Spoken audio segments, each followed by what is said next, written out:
كافيه بقعد فيه على طول. أليكس يعني هم هنا بيحبوني جدا عشان انا مصري، مشغلين لي حلوه يا بلدي.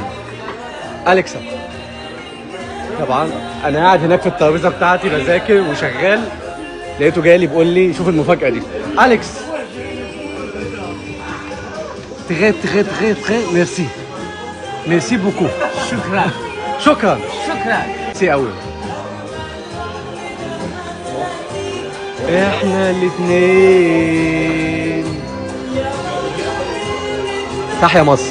يعني على فكره يا جماعه عاوز اقول لكم المكان كله فرنسيين، انا الوحيد العربي، انا الوحيد العربي. يعني شوفوا كله فرنسيين، انا الوحيد العربي ومشغل لي اغنيه زي دي عربي. هنا ممنوع يشتغل اغاني غير الفرنساوي طبعا او انجليزي، فدي حاجه شرف لبلدي وفخر لبلدي ان اكون في مكان فرنساوي وشغلوا لي اغاني زي كده.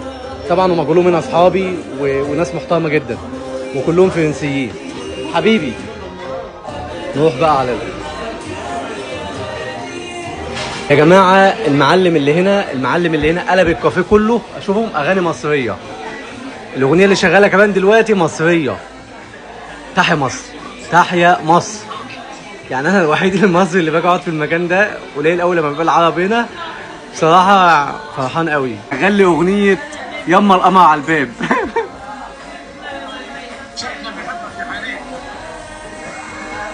بلادي مشغل على قد الشوق اللي في عيونك يا جميل. سلم.